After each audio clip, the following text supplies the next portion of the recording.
What's up guys? Welcome back to the channel Hand Waving. Your friend Naruto Addict 2.0 is here again with a brand new Naruto fanfic that's going to change everything. Today's fanfic is titled, What If Naruto Married Hinata and Ino and Ruled the Shinobi World? Part 2. Let's start this fanfic. Servitude. Back at Konoha. Everyone in the village felt that mighty killer intent, one they haven't felt since the death of Yondaime Hokage. The younger generation, this consisting of Haruno Sakura, Yamanaka Ino, the Hyuga children and all the others were frightened by the unparalleled monstrous bloodlust but didn't know what was powerful enough to generate such a dreaded feeling. All of the dogs at the Inuzuka clan were cowering in fear while the bugs were Aburame clan were in a dreaded frenzy.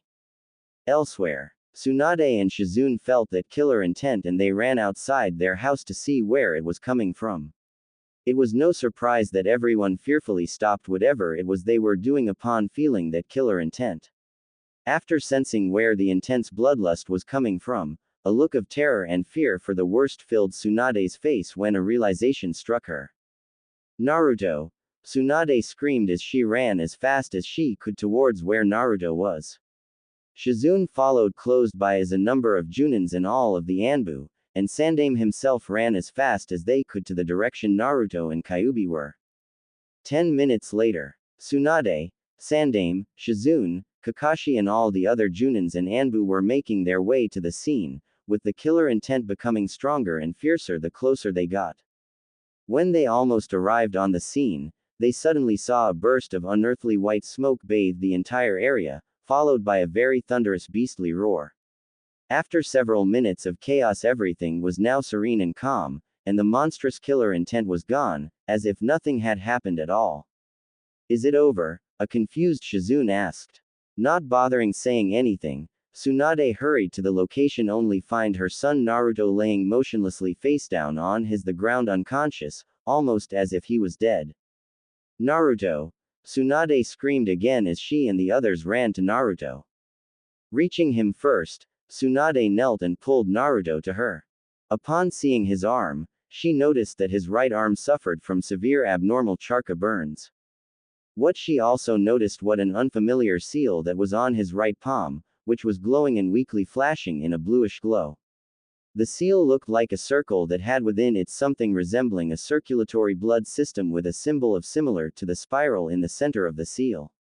Around the outside portion of the seal were 9 star spirals. It glowed momentarily before both it and the seal vanished into his palm and completely out of sight.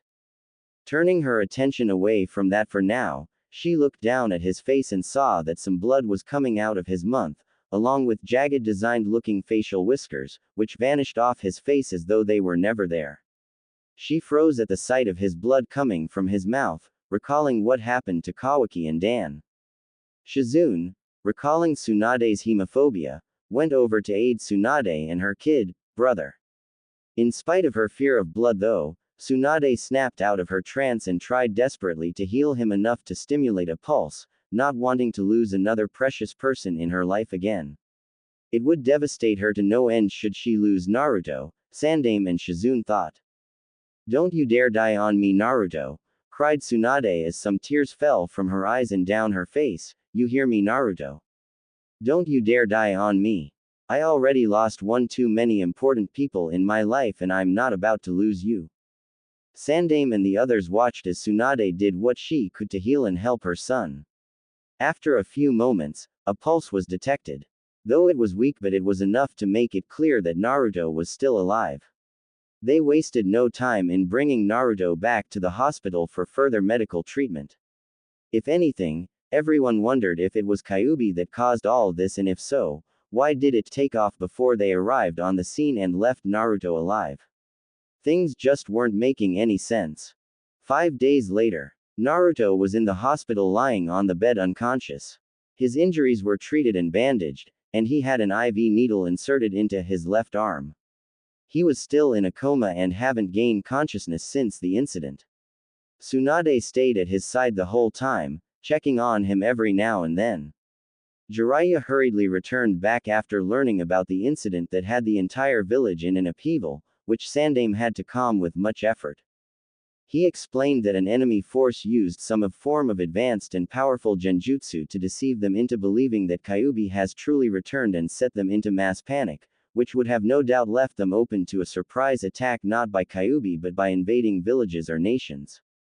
This served to calm the nerves of the people, although he himself was sure for how long. Word, however, about what happened to Naruto spread like wildfire as the villagers gave their condolence to both Tsunade and Shizune. They figured that Naruto must have gotten caught and attacked by the enemy force Sandaime spoke of. During the 5 days, the Anbu went on an all-out search to investigate if Kyuubi was truly in the vicinity of the village or anywhere else. They surprisingly found nothing that would have remotely lead to anything indicating where Kyuubi was or if he's making his return to Konoha to finish what he started 8 years ago. 3 days after the incident, Tsunade brought to Sandaime and Jiraiya's attention about the unknown seal she saw on Naruto's right hand before it vanished into his skin. After giving the Hokage the details of how the seal looked like, both he and Jiraiya went to work to see if there was any information about this mysterious new seal. However, Sandaime couldn't help but think as to why that particular seal Tsunade described to him sounded rather familiar to him, although it certainly wasn't the sealing jutsu Yondaime described to him years ago before he went to battle the Great Fox. Back at hospital, Naruto started opening his eyes to the environment he was now in. After his eyes came into focus, he realized that he was in the hospital. He turned and found Tsunade sitting and sleeping at a table next to his recovery bed on the right side of him. From the looks of it, he saw that she had little rest. He was about to wake her up when he turned his right hand and looked at it. That was when everything came flood back to him, the event at the training ground, to Kyuubi making an unexpected appearance, to what he discovered and learned after he fell into a coma. Tsunade groaned as she gradually opened her eyes to see Naruto was now fully awake.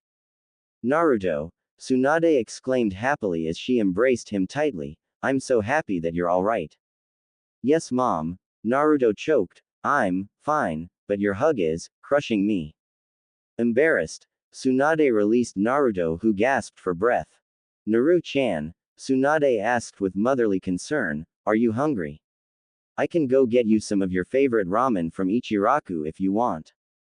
Not being one to turn down ramen, he accepted. Before she went on her way, Naruto called to her, Mom. Tsunade turned to Naruto, who surprisingly had a serious look on his face. Is it possible for you to get Jisen, Ero Jisen, Kakashi Nisan and Shizune Nichan to come here? There's something very important that I have to discuss with all of you.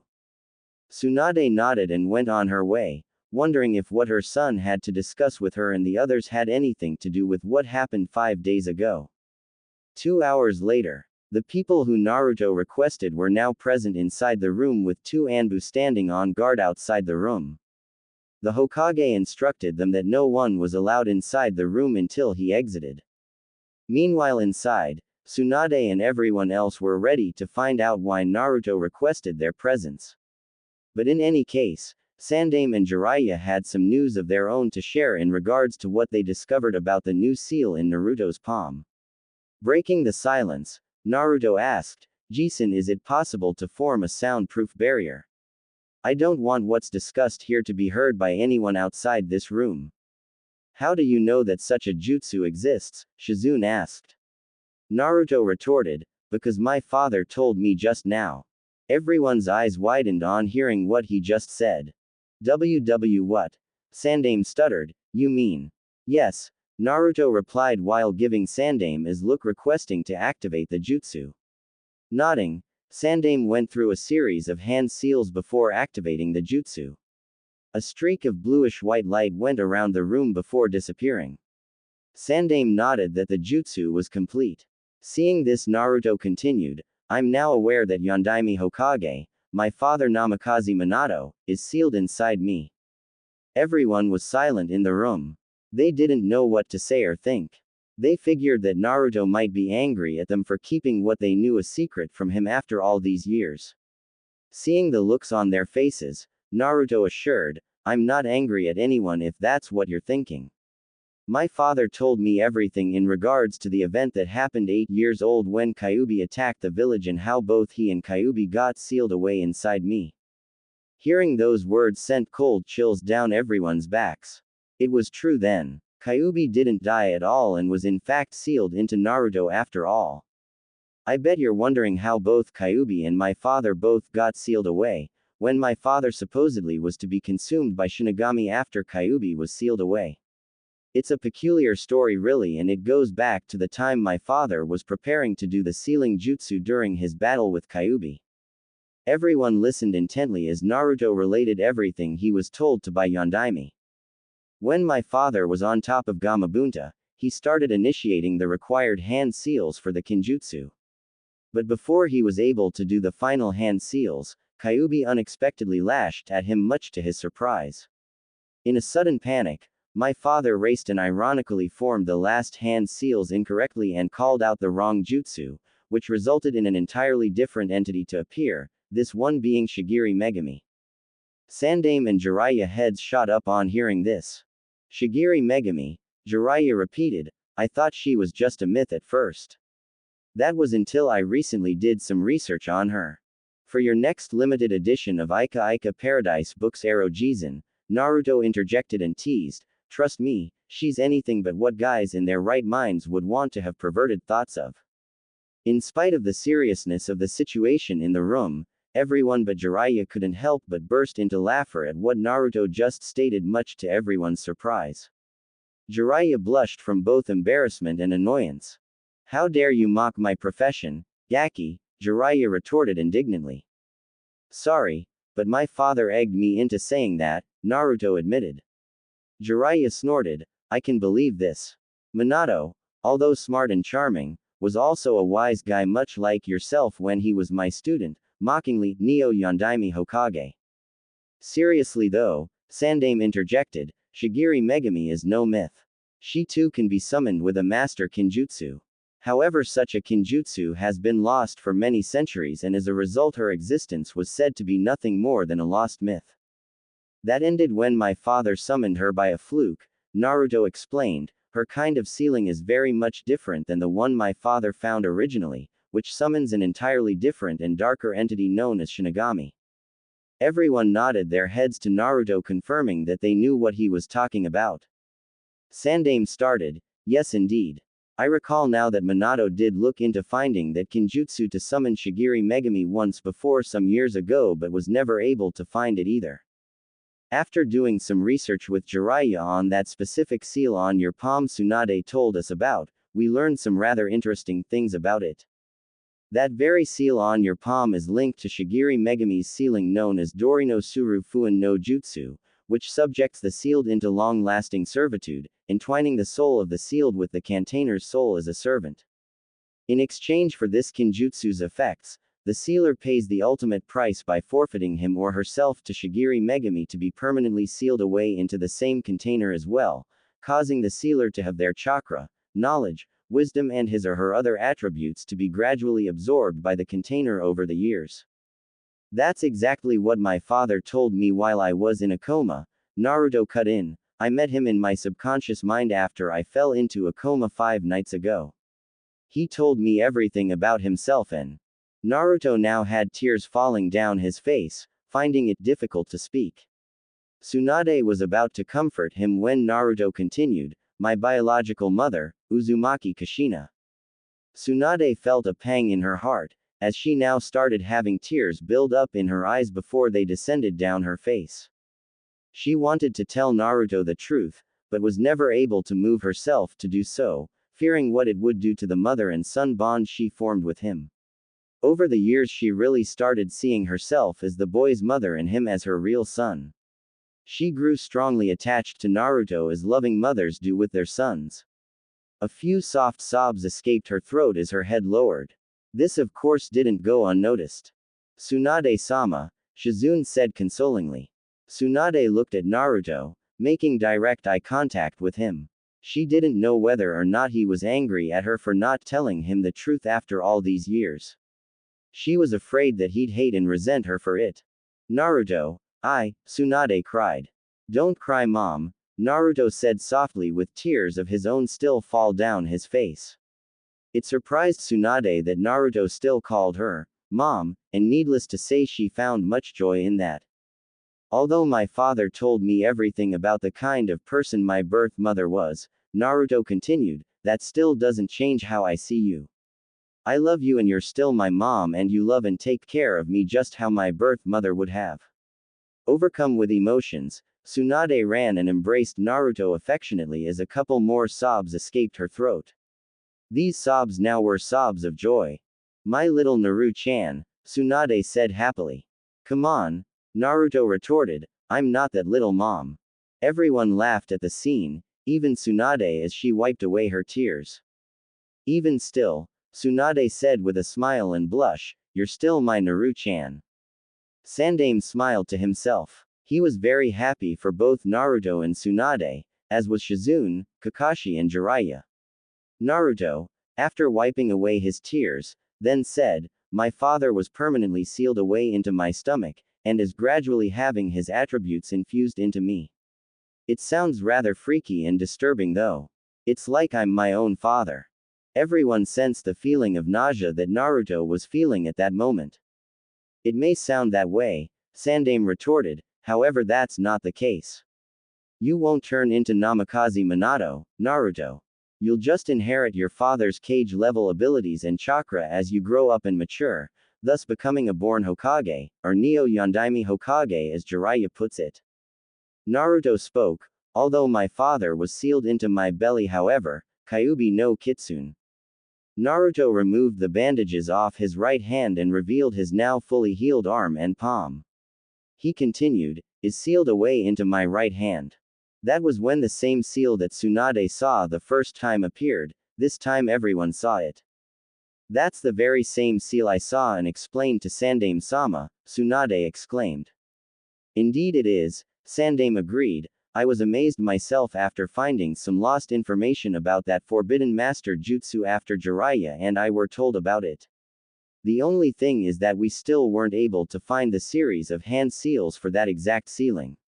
It surprises me that Minato managed to execute such a jutsu even if it was a fluke. As a result of that same Dorino Suru Fuin no Jutsu old man, Naruto said, I have a summoning contract that was instantly made with me the moment Kyuubi was forcefully sealed away into my palm. Intriguing, Kakashi finally spoke after a long silence, whereas I have the signed contract to summon dogs, you can summon foxes of different sorts by default as a result of the sealing. That's right, Naruto confirmed, but with a lot more chakra, I can also summon the great Kyuubi no Yoko himself, as my summoning beast. My first time summoning him unintentionally was 5 nights ago. Everyone's eyes widened in shock on hearing that revelation. It was true then that Kyuubi truly was out in the opening. After letting the shock setting in, Tsunade exclaimed, what? But how can that be when Kyuubi was sealed away? Kyuubi was sealed into a lifetime of servitude, Sandaime said, he's connected to Naruto as his servant. That's the punishment Shigiri Megami sentenced that great fox to. That's why Kyuubi can't kill me, Naruto added, not unless it wants to kill itself at the same time. When Kyuubi was first released from inside my hand, he looked at me straight in my face and told me that he wanted to devour me. But then he added that he couldn't because he'd be killing himself in the process since we're linked through the servitude seal.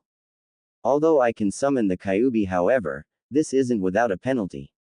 Kyuubi can only be summoned under extreme circumstances and when I do release him, he only gets no more than 15 minutes as long as my right arm is flared with red chakra.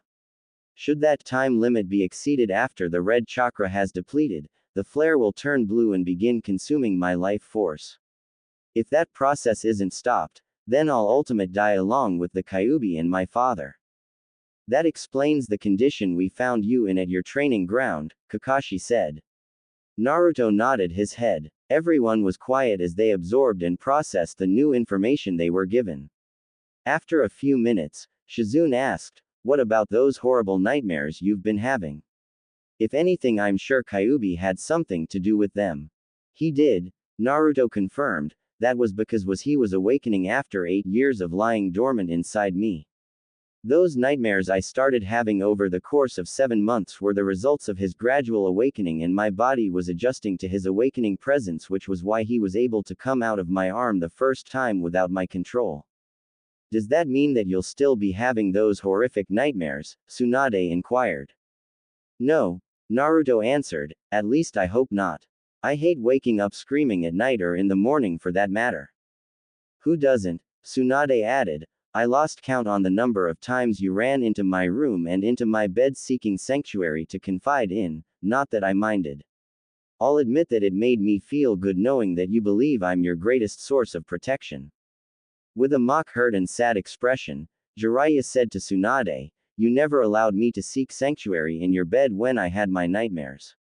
I know I could have made you feel just as good, you know. No one in the room missed the perverted meaning behind Jiraiya's statement. It took all of Tsunade's self-control not to severely hurt and cripple Jiraiya for twisting and perverting her words to Naruto. Kakashi on the other hand was giggling perversely while Shizune looked at both Kakashi and Jiraiya in disgust. Sandaime simply shook his head, that Jiraiya, he'll never learn. Turning to Sandaime, Naruto asked, hey old man, since I'm actually a Namikaze, does that mean I can go live in my father's estate now? As much as I'd love to let you have your inheritance, however I can't let you at this time, Sandaime sighed, you haven't reached the required age to claim your inheritance, and I'm sure Minato told you that he made a lot of enemies in many lands and villages who'd want nothing more than your death should they learn that you're his son. Aren't I popular already? Naruto retorted in sarcasm. This is important, Naruto, Sandaime said seriously, you are the last one of the Namikaze clan and Minato's surviving legacy. We can't afford to have you killed and your clan completely wiped out.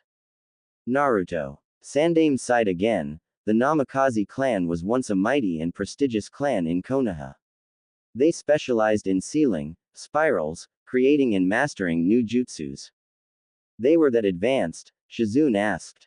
Sandaime nodded to her before returning his attention back to Naruto and continued, however, because of the war Konoha was in many years ago, the Namikaze clan was nearly obliterated since they all fought in that war, and the Namikaze clan had many enemy clans from other villages and nations that sought their destruction. Originally your father, the sole survivor of the Namikaze clan, was going to rebuild his clan starting with you. Unfortunately, because of everything that's transpired, it's now your responsibility to not only succeed your father Yondaime but also rebuild the Namikaze clan as well. Sandaime remained silent as he allowed Naruto to process everything he was told. A couple of minutes passed when Naruto decided to speak again, so I'm the last of the Namikaze clan. If that's the case, then I'll have to become stronger to rebuild and make an even stronger clan. And I won't go back on my word. That's my way of the shinobi. Sandaime nodded in agreement, turned to Jiraiya. Jiraiya, with this new knowledge we have on that servitude sealing and its fox summoning jutsu, I'm charging you to have Naruto undergo more training to handle and control that seal along with whatever other training he has to undergo. Jiraiya nodded his head in understanding before turning to Naruto. Looks like we'll be spending more time together with more intense training, Neo Yondaime Hokage. I can hardly wait, Ero Jizan, Naruto joked in sarcasm, much to Jiraiya's annoyance, who retorted, just like Tsunade. What else did you pass on to you besides her sarcasm and milk? Jiraiya now found his face implanted into the floor with a throbbing large lump on the back on his head. Standing over him was an angry Tsunade with a balled up fist. Sandaime rubbed his temples and sighed, they never change. Even as adults their age, those two still behave like children. The following day, Naruto was released from the hospital and allowed to return home with Tsunade and Shizune. He was greeted by Hinata and Ino, who were very happy that nothing serious happened to him. Much to his surprise, both girls visited him while he was in a coma. However, due to Sandaime's direct orders to the hospital staff, they were unable to actually go into his room to see him personally, much to their dismay, since two Anbu were posted to guard his door during his stay at the hospital. Secretly, both girls were also seeking to see his face since it's always covered with that same ninja mask of his. They couldn't help but wonder how he looks like underneath that mask. as did several other girls their age for that matter who came to see him while he recuperated at the hospital but denied access to his room. 3 days later. It was a clear and sunny day. Naruto, fully rejuvenated and healed up, was at the training ground with Jiraiya. Naruto, Jiraiya started seriously, you're aware that your new training will be tougher than before. Are you up to the challenge? Have I ever been known for backing down from anything you threw at me? Naruto replied with confidence, I'll take whatever new schooling you'll throw at me and then some. I'm happy you said that, Jiraiya said, because your training starts now. The Naruto effect. Minato, Yondaime speaking. With that said, on with the FIC. 3 years later. A great deal has occurred within 3 years. 3 months after Naruto's, age 11, new training with Jiraiya, age 49, started, Hiruzen, in his 60s, did something that shocked all of Konoha. He stepped down and retired as Hokage once again after choosing the person who was to succeed both him and Yondaime as next Hokage. He and the council chose Jiraiya to be nominated for the job, however Jiraiya declined the offer, saying that it would cut into a great deal of his time for his research as well as his training Naruto. Hiruzen didn't need to be a professor to figure out what kind of research Jiraiya was talking about since he himself read those books of his like many others. After careful consideration, he selected Tsunade, age 49, the slug Sannin and his former student to be the next Hokage. To say that Tsunade was shocked at this would be an understatement. At first she was rather reluctant to take the job, with her reasoning being much different from Jiraiya's. She recalled what befell her grandfather and granduncle, Shadaime and Nadaime, who died young during their reign as Hokage. And there were her kid brother Kawaki and her lover Dan, both of whom sought to become Hokage and they died young before they could live out that dream. Since then, she started believing that the Hokage job was shit and that only a fool would want to become Hokage. But after adopting Naruto as her new son, she gradually started seeing things differently. She found a reason to risk her life for something she held as very precious, her son and Shizune age 26 both of whom happens to be her family, and in some respects Jiraiya, Hiruzen and Kakashi age 25 whom in their own ways were like family to her, although they got on her nerves occasionally. She was stupefied that she out of all people was nominated to live out the role of Hokage. After some coaching from Shizune, Jiraiya, Hiruzen and surprisingly even Naruto, Tsunade decided to accept the role as Godime Hokage. Hiruzen soon saw the ironies when he chose the slug Sannin to be next Hokage. Among them was the fact that he was trying to protect Naruto who is the son and sole heir of Namikaze Minato, Yondaime Hokage, who was once the renowned Yellow Flash who was sealed away inside Naruto along with Kyuubi. During his reign as Hokage, Minato's name alone was taboo among many enemy villages and nations and many of their military battalions were instructed to cut their losses and retreat should they have ever met him in battle. Now Naruto is the son and sole heir of Senju Tsunade, Godime Hokage, the renowned Sannin and miracle healer throughout the entire medical profession in the shinobi world. She's also known as the legendary sucker because she sucks so badly at gambling that it became legendary and as a result she's in debt to a lot of people she borrowed money from for her gambling addiction. Hiruzen could only hope that her debtors wouldn't turn on Naruto as well. Hiruzen however was happy that Naruto didn't grow up pampered and spoiled as he feared he would have and Tsunade saw to it personally over the years. Naruto was brought up and trained to be humble and a hard worker and earn what he felt he deserves. Although retired and enjoying it however, Sandaime still had influence in the council and would act as Tsunade's advisor from time to time. Also the law he placed upon all of the clan leaders, village elders and the Anbu who are aware of Naruto's heritage as Minato's son and heir was still in effect not only because Sarutobi was still acknowledged as Hiruzen but also because Tsunade wouldn't tolerate anyone endangering her son's well-being. At the Hokage mansion, Naruto had returned home from his training with Jiraiya. Presently, the boy had a busted lip, a bloody nose, and 2 black eyes and was covered in bruises and cuts all over and his clothes were ragged and torn. His hair was a mess and covered in dirt. Tsunade, while kneeling in front of him, was healing and tending to the injuries he endured from Jiraiya's training session. His ninja mask had long been removed off his face, for now that was Baka Aro Jizan. Naruto cursed mentally before wincing in pain. I ought to file for child abuse and training malpractice on that bum. Don't complain, Naruto, replied Minato. I felt the same way during my time when he trained me. Trust me, it'll pay off. You weren't the one who was beaten to a bloody pulp by a summoned armored toad, Naruto mentally retorted. It wouldn't have happened if you didn't make that scathing remark about how he hasn't gotten any since who knows when after using your ridiculous Waroke no Jutsu on him, Minato commented. It wouldn't have happened if he didn't stop for every 5 minutes or so during my training to look at half girls at that stream he repeatedly drags me down to for his so-called research, Naruto countered. Like you didn't take an interest in reading a few of his books after stealing Kakashi's rare limited edition, which you read 3 times if I recall, Minato stated. Whatever, Naruto mentally snorted before cutting off his conversation with his father. Since the day Naruto became aware that his father Namikaze Minato was sealed away inside his stomach, he often conversed with him about how he could make improvements in all of his abilities. Oftentimes when Naruto seemingly trains alone at the training ground he'd go to with Jiraiya, Minato would coach and guide his progress, and once in a while when he's not too busy, Kakashi would stop by and hang with Naruto and spar with him on occasions. Sometimes Naruto would ask Minato questions about his life before he became Hokage.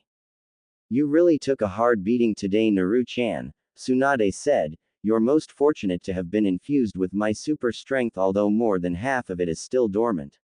If you were anyone else, those injuries would have broken bones, damaged organs and blood vessels. That makes me feel a whole lot better, Naruto remarked in sarcasm. Tsunade ignored him as she continued healing him.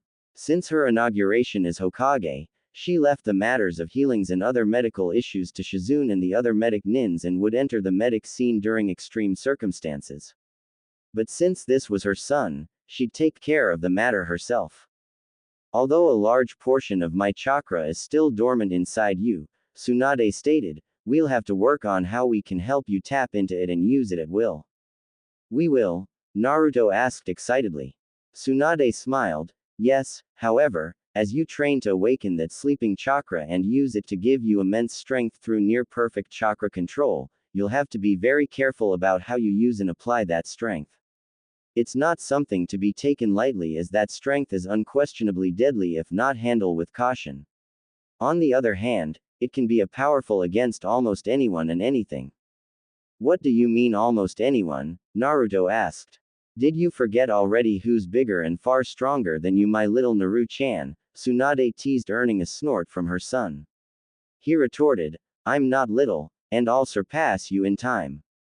Tsunade stuck her tongue out at him playfully and said, we'll see about that. A while later she was done healing him completely. All done. Naruto flexed his muscles and sighed, that's so much better. That's good, Tsunade said, you'll have to be able to do this as a medic nin when I'm not around, especially if you're on the battlefield. Huh. Tsunade stood up and looked her son in the eye seriously. Naruto, Tsunade said pointedly, I know you're feeling sour about what Jiraiya did to you, however consider what you experienced as a lesson in real-life scenarios. What do you mean? Back in my days when I was much younger, there weren't any medic nins in the battlefield, and as a result, many Leaf Shinobis lost their lives, among them being my kid brother who was killed not too long after becoming a genin. Dan was also killed on the battlefield from severe wounds and blood loss. He died while I tried to heal and revive him. Naruto knew that the topic about her little brother and Dan was very touchy subject for her, and he was very cautious about how he approached it.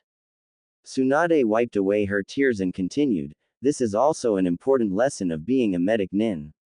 It doesn't matter how strong anyone is on the battlefield, because when their family, friends, or loved ones are on the hospital beds, they can't do a damn thing to help. Fathers, mothers, brothers, sisters, uncles, aunts, cousins, grandparents and lovers will turn to you to preserve the light in their lives and in the lives their loved ones by their sides. Do you understand? Naruto nodded slowly. Tsunade continued, Naruto, you're not going to be just a medic nin like my apprentice Shizune. Nor are you just the son and sole heir of Konoha's Yellow Flash, Namikaze Minato, Yondaime Hokage. You're also my son and sole heir of the legendary slug Sannin, Senju Tsunade, Godime Hokage. Miracle healer, the medic nin who can cure anything. That's the image people have about me, and they'll expect the very same of you once your training with me is over. The worst cases that everyone else would quit on will be brought to you, and you'll be expected to do something about it and succeed where everyone else have failed. You're the one who'll inherit the legacies and wills of fire of both your father and my own. Naruto nodded. I understand, Ka-chan. Yet another dimension was added to the reality of being a medic nin. Layers upon layers, there were always new aspects to consider. What's also true, Naruto continued with sincerity, is that not only will I be a great medic nin, I'm also going to be the next Hokage and a great one like you, Mom, and like all the other Hokages before me. When my time comes, I will protect everyone I love and hold dear to me, and I will risk my life for this village that's been regarded as a treasure to all the Hokages. And I never go back on my word. That's my way of the shinobi. A moment later, and after deep consideration, Tsunade said, I have a gift for you, Naru-chan. Really? Naruto asked excitedly and happily, what is it? Tsunade removed the necklace off her from around her neck and placed it around Naruto's neck. Naruto was shocked by her gesture. But, he stuttered, this is the very necklace your grandfather gave you. I know, Tsunade said, and that crystal is one of two in the world that exist. You can buy mountains with that necklace alone.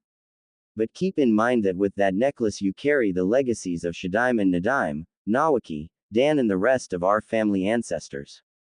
It's something I want you to take with you on your path in becoming Hokage. Overcome with emotions, Naruto jumped and embraced Tsunade, happily. I love you, Ka-chan. Tsunade smiled brightly as she embraced her son as well. I'm happy you appreciate your gift, Tsunade said before she placed a light kiss on her adopted son's forehead. Now let's start on your human anatomy studies. Yeah, Naruto agreed, and as the mother-son pair went on their way to the medical section of the mansion. And tomorrow you'll spend the day sparring with me, Tsunade added with a large smile. Naruto grimaced on the thought of sparring with his mother Tsunade. For what it's worth, he'd rather spar with Jiraiya, knowing that Tsunade's hits were far worse than his.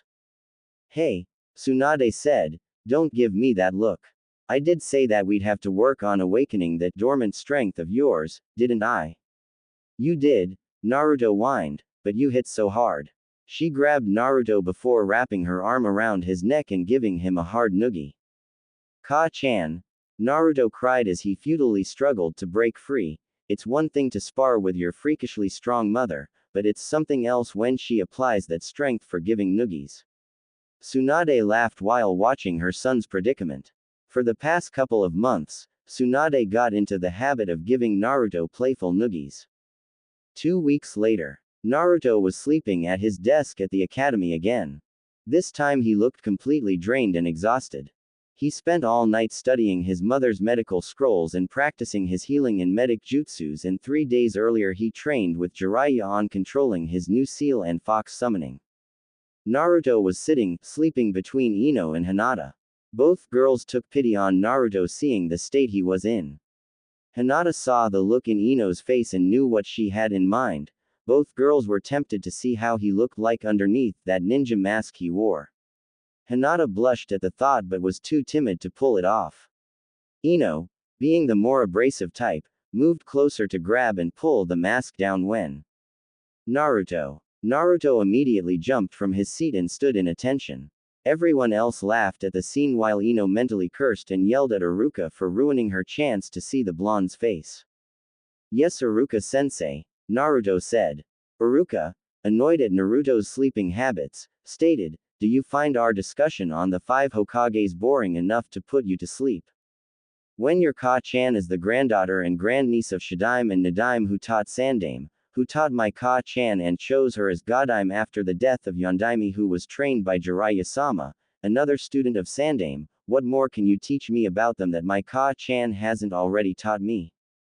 Uruka's right eye twitched from Naruto's sense of reasoning yet well-worded explanation. The fact that annoyed Uruka further was that Naruto was right. Ino and other girls chuckled from his explanation. He's so smart, a couple of the girls thought as they looked at him dreamily.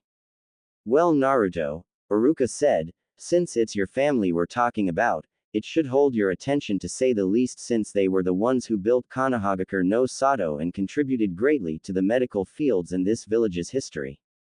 I'm sorry, Naruto replied, no disrespect to you or to my family ancestors, but I spent all last night and days prior studying and practicing with little sleep. But if you need my participation, then I'll add my 2 cents into the conversation. That's good to hear, Uruka said, although concerned about Naruto with regards to what he said earlier. We were just going to talk about Yondaime Hokage.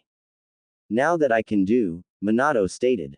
I'm sure you can, Naruto remarked, you're the subject at hand anyway, father. I'd like to say some things about Yondaime, Naruto said as he moved and went to the front of the class.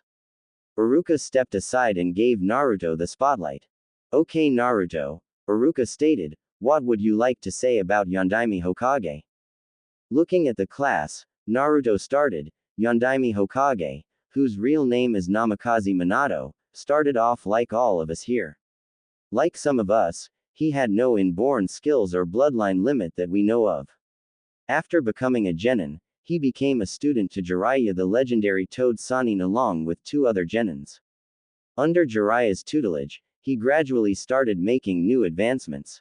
Naruto continued his discussion while holding everyone's attention, including Uruka's.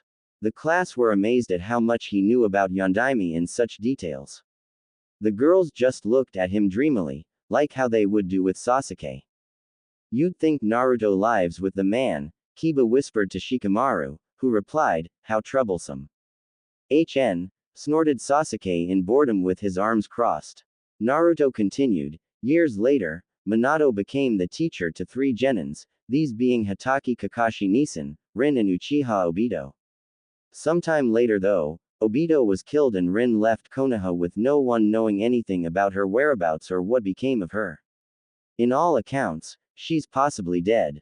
In spite of all this, Kakashi Nisin stayed loyal to Minato and in time became an Anbu around the time Minato became the new Hokage. Before and during his reign as Hokage, Minato became renowned by many as Konoha's Yellow Flash because of a powerful jutsu he created that made him capable of moving like the speed of light. So fast that all you see is a yellow flash of light. He became a mighty force to be reckoned with and feared by many. Minato's name alone was taboo among many enemy villages and nations. Many of their military armies were warned to cut their losses and retreat should they have ever meet him in battle. Minato later married a most skilled, talented and beautiful kunoichi named Kushina, who was from the former Uzumaki no Kuni, Willarelpool country. Yondaime was said to have been the greatest of all the Hokages. That was until Kyuubi no Kitsune came along and attacked Konoha. This gigantic great fox was unlike any other tailed beast. When his 9 tails were swung, they could destroy a mountain and cause a tsunami. Konoha sent their best shinobi forces to battle the great fox but they failed to defeat it and many were killed. Things seemed hopeless, that was until Yondaime, the village's champion, appeared to do battle with Kyuubi. His presence was a sight for sore eyes to everyone there. What they didn't know however was that Minato was planning on sacrificing himself to save this village and everyone he viewed as precious with the use of a powerful and most forbidden jutsu. After his battle, both Kyuubi and Yondaime vanished without a trace. His pregnant wife died with the child during the attack. Minato defeated Kyuubi however a heavy price was paid for it. Since the loss of Yondaime, Sandaime resumed the role as Hokage until my mother, Senju Tsunade, the legendary slug Sannin, was chosen to become the Godime Hokage. Everyone stared at awe at Naruto, especially Iruka, who couldn't think of anything to add to what Naruto explained about Yondaime. Naruto said a lot more than what I would have said, Iruka acknowledged while looking at Naruto in astonishment. A few of the guys looked at Naruto jealously, thinking that they could have done better while some of the girls were thinking how smart and handsome he was. Thank you Naruto, Iruka complimented, reclaiming control of the class again. That was a most impressive and detailed explanation you gave about Yondaime Hokage. You really do your studies, I must admit. I have to, Naruto remarked as he started walking back to his desk, because Yondaime is the Hokage I plan to surpass. That statement caught everyone's immediate attention, as everyone turned and looked at Naruto as if he was joking. You, Sasuke mocked, causing Naruto to stop where he was and look straight at him. Of all people intend to surpass Yondaime Hokage, the man who's said to have been the greatest shinobi and Hokage that ever lived. That's right, Naruto replied with unshaken conviction. Sasuke snorted, and what do you intend to surpass him in, Dobi? In just about everything, Naruto answered with a large smile underneath his mask before enthusiastically adding, because I'm going to push myself to work harder to become the future Hokage of this village someday. After saying that, he continued on his way back to his seat with everyone was still staring at him in disbelief. Everyone at that moment saw Naruto in a whole new light. Naruto has quite an ambition, one of the girls whispered to another who nodded in agreement. True, but do you think he can pull such a feat off? How troublesome, Shikamaru retorted. In spite of Naruto's attempts in being friends with him, Sasuke still looked at him as his rival and hindrance in getting stronger in order to kill his brother Itachi. Sasuke had no interest in making friends or having a girlfriend. After his encounter with Itachi the night of the massacre, Sasuke's prime focus was to become stronger and advance to higher levels in order to be able to fight and kill Itachi and rebuild his clan. Sakura, one of Sasuke's biggest fangirls, found it charming that there's someone else besides her that studies hard almost all the time. She, like so many other girls, tried to get Sasuke's attention repeatedly only to be shot down coldly again and again. Though Naruto himself also had fangirls like Sasuke, however, he wasn't cold or harsh towards them, although he'd often run from them. Secretly though, Sakura wished that Sasuke was Naruto and Naruto was Sasuke. Shino, although indifferent, was aware of Naruto's intelligence and sense of logic. However, he was intrigued at how Naruto's status from being the son of a Sannin to the son of a Hokage didn't go to his head like it would have done to so many others their age. Naruto, however, was still a prankster and a clever one at that, Shino acknowledged. Although Shino never came out and admitted it, he appreciated that Naruto didn't find him or his family creepy for their use and connections to insects and Kikai bugs, and that he was in fact amazed by it, and for that Shino respected Naruto. Choji liked how Naruto would hang out with him, Shikamaru and Kiba and not act so fully of himself. Choji also liked that fact that Naruto never called him fat or teased him like others have in the past. To Choji, Naruto was really one of the guys. Kiba, who started disliking Naruto at first, in time took a liking to him, seeing how he has a thing for canines like his family. But after training with summoned foxes, how would a person not take a liking to dogs? Also, Kiba's white dog Akamaru also took a liking to Naruto. Shikamaru, although lazy and non-enthusiastic, respected Naruto, especially since Naruto never blew his spot for sleeping in class repetitiously. However, he found Naruto getting himself in trouble for his pranks and other antics to be rather troublesome. Ino found Naruto to be a mystery. She sensed that there was more to Naruto than meets the eyes and more than he let on. He was too intelligent and sophisticated for his age, especially as a strategic prankster and escape artist among the Chunins and Junins. Over the years, her father, Inoichi, have been pushing her to get to know Naruto for reasons she couldn't quite understand. At first, she figured that it was because he was the son of a Sannin, but after spending time around him, she saw that he was a puzzle she wanted to solve, and solve it she set herself on doing, one way or another. She did have a crush on Sasuke for a time, but was eventually turned off by his unchanged harsh and cold demeanor, especially since her father didn't like the idea of her fawning over Sasuke like his other fangirls. Ino saw how Naruto and Sasuke were total opposites of each other. One would have thought that Naruto would been the arrogant and cold type because of his status in Konoha, whereas Sasuke would have thought to have been the open and humble type, especially after what happened to his clan a few years ago. But it was quite the opposite in fact, which attracted Ino more towards Naruto. A couple of times, Inoichi invited Naruto over to their house.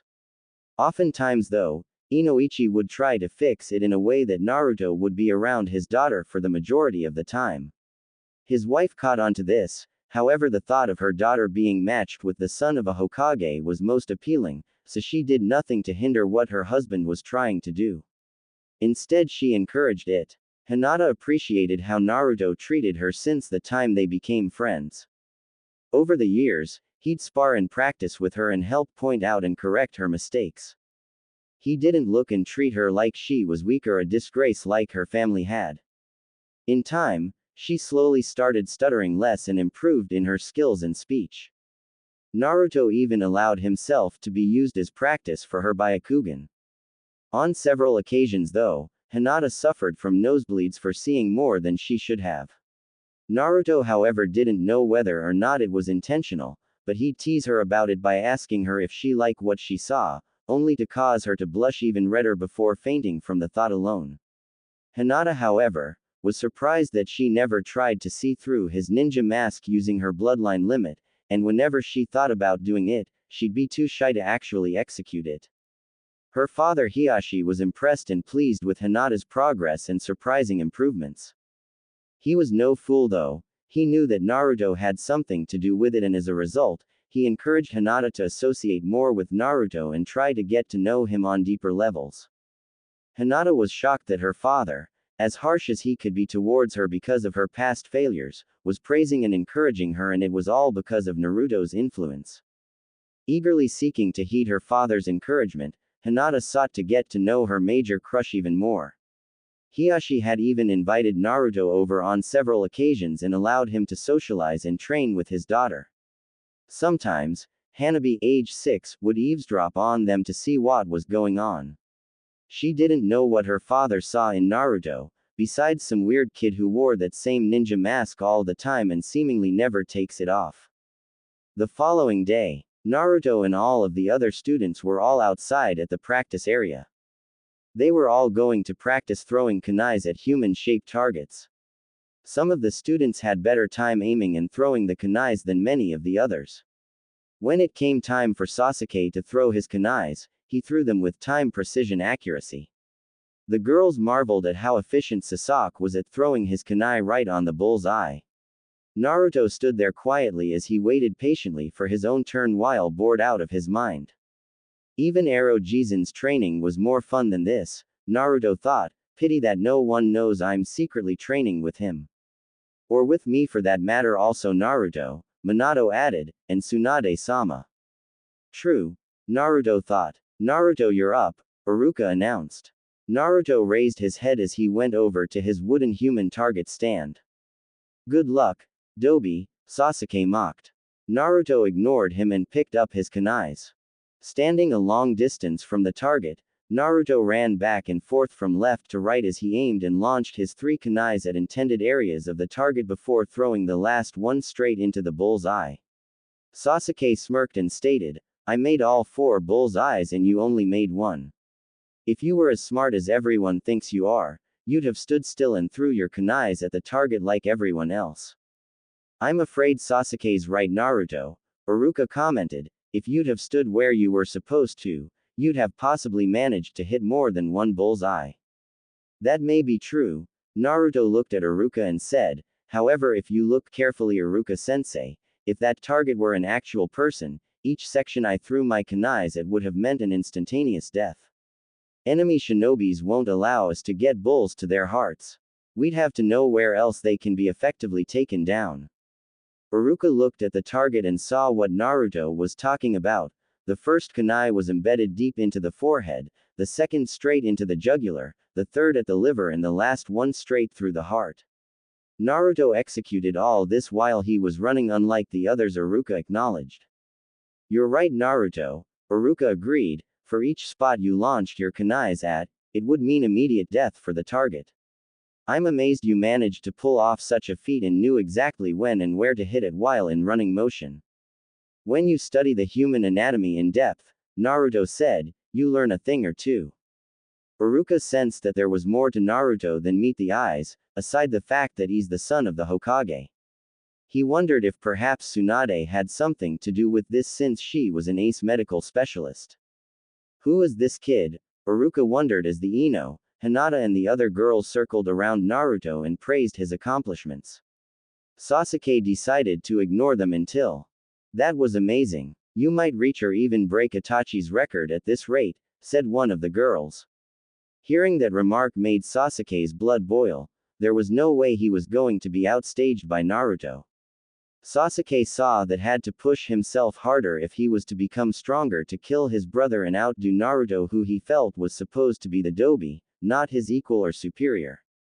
If only I had my Sharingan activated like Itachi's, Sasuke thought, then I'd have had the ability to surpass Naruto's abilities. Hina Naru Ino. A week later. It was a clear sunny day in Konoha and everyone was taking advantage of the serene atmosphere. Naruto was walking around the village by himself after Jiraiya gave him the day off to allow his body to recuperate from last week's training. Naruto figured that it was just an excuse for him to go about doing his research for his Ika Ika Paradise series. He thought about going to visit Sandaime, but then he remembered that Sandaime went out on a vacation trip with his grandson Konohamaru, age 6, and won't be back for another 3 days. Tsunade was going to be busy all day at the office, something about diplomats from other villages coming to discuss some trading negotiations. Kakashi was out on an A-rank mission and won't be back for another 2 days, and Shizune was stuck at the hospital with a patient in critical condition. Simply put it, Naruto was down on his luck today. His family was too busy with his or her own things and currently had no time for him. This totally sucks. Big time, Naruto thought. Don't feel dejected, Naruto, Minato said, I'm still around. I know, father, Naruto replied, I just need to find something to do to keep me busy, really. You can always go hang out with your friends from the academy, Minato suggested, I'm sure that they'll be more than happy to hang out with you. True, Naruto replied, but many of them are busy today, and the omnipotent Sasuke is still with the I must become stronger than you, Naruto complex. Then why not invite those 2 girls to hang out with you? Minato said. If anything, Hinata and Ino would more than likely drop whatever it is they're doing in a heartbeat to hang out with you. And I know their fathers would definitely let them without any argument, since both Hiashi and Inoichi know I'm your father. If I didn't not any better father, I'd say you were trying to play matchmaker here, Naruto replied with a grin on his face, not that I'm complaining. What girl in Konoha wouldn't want to date the son of great Yondaime Hokage? Naruto heard Minato chuckling in his mind. Don't get full of yourself, my boy, Minato advised, though I may be revered as one of the greatest shinobis. However, when it came to courting your birth mother, I turned into a total idiot and she'd scold me for my love for ramen. She used to say that I love ramen more than how I loved her. Naruto started laughing on hearing what his father had told him, while bystanders looked at him questionably. Meanwhile, Ino was at her parents' flower shop helping her mother tend to a customer with the bouquet of exotic roses he was ordering. While this was going on, Naruto soon entered the shop and greeted them. Hello everyone, Naruto greeted as Ino and her mother turned to him. Ino smiled, obviously happy to see him. Naruto-kun, what brings you here? My folks are all busy today and I had no one to hang out with, he explained. I was going to ask if you wanted to come and spend the day with me, Ino-chan, but since you're helping out with. Actually, Ino wasn't doing much here anyway, Ino's mother suddenly cut. In fact, she can go and hang out with you now. You sure? Naruto asked quizzically. Positive. Mrs. Yamanaka smiled as she gestured to her daughter to go on her way. Ino flashed her mother a thank you smile before running over Naruto, who turned and exited the shop with her. The customer just shook his head at the scene. Young love, the customer thought with a grin. As Naruto and Ino left the shop, out of nowhere they crashed into Hinata. Seeing whom she collided into, Hinata blushed and apologized. I'm sorry, Naruto-kun. I should have been paying more attention to. Don't worry about it, Hina-chan, Naruto assured. Wanna hang out with Ino-chan and me today? Blushing redder, Hinata nodded her head. Ino snorted. She was really hoping it was going to be just her and Naruto. She didn't expect Hinata to have shown up out of nowhere so conveniently and bump into them. So what do you girls wanna do today? I don't know, Hinata replied. I was going to go along with whatever you or Ino had in mind. Honestly, I really didn't have much on my mind to do today, Naruto said sheepishly, but I'm sure if we walk around a little we just might think of something. Smooth moves Prince Charming, Minato remarked in sarcasm. Who asked you? Naruto mentally snorted as he started walking with the two girls at his sides. The trio walked together through the crowd as everyone was going about their business. While they were walking, Ino and Hinata were sharing the same thought. I wonder how Naruto looks like underneath that mask. I never seen him ever take it off, not once, Ino thought. Before she could say anything, Hinata spoke, and Naruto-kun. Yeah, how about I treat you to ramen? Hinata offered with a sense of innocence. I'll get you whatever kind you like. Yeah, Naruto yelled excitedly, let's go. Naruto hurried to Ichiraku with Ino and Hinata almost being dragged along with him. Ino wondered why on earth Hinata would treat Naruto to that stuff although knowing just how much he loves that stuff. That was when a revelation dawned on her as to why Hinata was treating him to ramen. A smile formed on Ino's face. Hinata, that was brilliant, Inner Ino yelled happily, I can't believe how cunning you can be. If Naruto is to eat, he'll definitely have to remove his mask. It's completely simple and perfect. It wasn't long before they reached their destination. The trio sat down together at the bar. Tuki greeted them. Hello you three, Tuki greeted, what'll you three have? Oh, Hinata said, it's not for me or Ino. We're treating Naruto-kun. Really? Tuki replied in somewhat disbelief before turning to Naruto, you're a very lucky kid Naruto. I didn't have that privilege back in my days. Teasingly, you must have made quite an impression on these two ladies if they're treating you and not the other way around. Tuki-jisan, Naruto retorted with a blush burned on his cheeks, but was only partially seen from above the mask, just make one of my favorites. What are you talking about? They're all your favorites, Tuki teased again before making Naruto his bowl. Why aren't you two eating? Naruto asked. I'm not hungry really, Hinata replied with the same sense of innocence. Me too, Ino said. Naruto eyed the both of them. The girls were acting like they had nothing to hide. He wondered what it was they were up to. Several minutes later, Ayame, age 15, came in and greeted, Naruto-kun, I'm happy to see you again. The feeling's mutual, Naruto greeted back, and how are you? I'm okay, Ayame said before asking teasingly, who are your girlfriends? Naruto and both Ino and Hinata both blushed heavily on hearing that, although Hinata blushed a shade of red neither Naruto nor Ino could possibly match against. Hinata almost fainted from the comment alone had she not remembered that she'd have fallen off her stool if she did. Ino on the other hand thought she could get used to being called Naruto's girlfriend. To my right is Hyugu Hinata and next to her is Yamanaka Ino. They're my classmates from the academy. Ino and Hinata, Ayame greeted, it's a pleasure to see you too. Naruto is our best and favorite customer here so you both better treat him right. Okay. Ayame winked at the masked blonde. Naruto sweated dropped. It was as though it was an all-for-one teasing day on Naruto, he thought. Soon Tuki came with Naruto's bowl of beef ramen. Here you go Naruto, Tuki said as he handed him his bowl and chopsticks.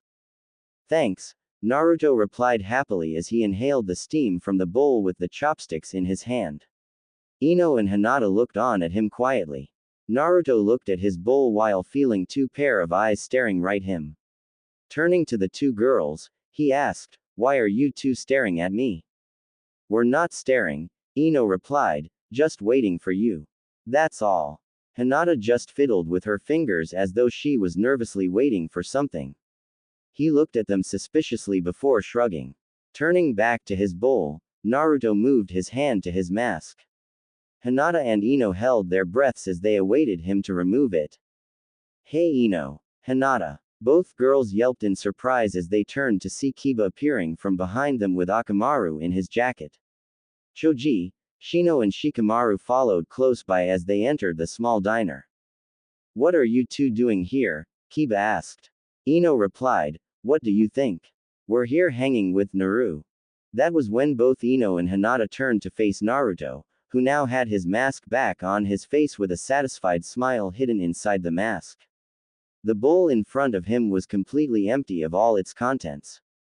That was really good, Naruto thanked. Thanks for the meal, Hina-chan. Although she blushed, however, both girls frowned at how Naruto devoured the ramen with such inhuman efficiency while missing the chance to see his face without the mask on. Damn it! Inner Ino yelled with flames behind her. We were so close. Damn you, Kiba. You mean you both were here treating Naruto to lunch? Kiba remarked with a tinge of jealousy. You two never treated any of us guys to lunch. How troublesome, Shikamaru stated in boredom. Choji was busy eating his chips while Shino remained as quiet as ever with his hands in his jacket pockets. Hey, while we're here, Kiba suggested, why don't we all get some ramen? It'll be the girls' treat. Kiba suddenly found himself with his face to the ground with a lump on his head in courtesy of Ino, who was now standing over him with her fist clenched tightly. Akamaru whimpered from underneath Kiba, having taken the full brunt of the fall with his master top of him. Ino turned and grabbed Naruto's hand and dragged him out of the diner. Let's go. Hinata paid for the food before she got up and apologized for Ino's actions and bowed to her friends before following Ino and Naruto, the lavender-haired girl, that her plan ended in failure. Choji and Shino helped Kiba off the floor. That Ino, Shikamaru mumbled, she's so troublesome. Meanwhile, Ino was still holding Naruto's hand as she was taking him to practically nowhere. Exactly where are we going? Naruto asked after a period of silence. Anywhere as long as we don't have to deal with boys looking for free meals at our expense, Ino retorted, ironic really, since it was Hinata who treated Naruto to lunch with the intent on seeing his face, which Ino figured out. You can let go of my hand now, Ino, Naruto said. I think it's safe to say that we're in the clear now. Realizing that she was still holding Naruto's hand, Ino reluctantly released it, with a small blush on her cheeks. Sorry, Ino said, I forgot myself there for a minute. That's an understatement, Minato commented. Naruto simply agreed but grinned underneath the mask. I know where we can go. Follow me. The two girls nodded their head and followed Naruto to where he was going as he started running through the streets. Hinata and Ino made the effort to keep up with him, but he was moving at a speed much faster than theirs. Naruto-kun, Hinata said, we're not as fast as you. You can at least slow the pace down enough for us to keep up, Ino added. Are you kidding me? Naruto said, this is slow compared to how fast I can really go. Naruto slowed down enough to allow both girls to catch up. When they reached him, however, Naruto grabbed both of their hands and held onto them tightly as he ran faster, with them being made to keep up with his speed. Naruto! Ino yelled, a cry that fell on deaf ears as Naruto simply laughed. In spite of this, Hinata just blushed crimson on the fact that Naruto was actually holding her hand. A while later, Naruto, Ino and Hinata found themselves at one of the training grounds. No one else was there besides them.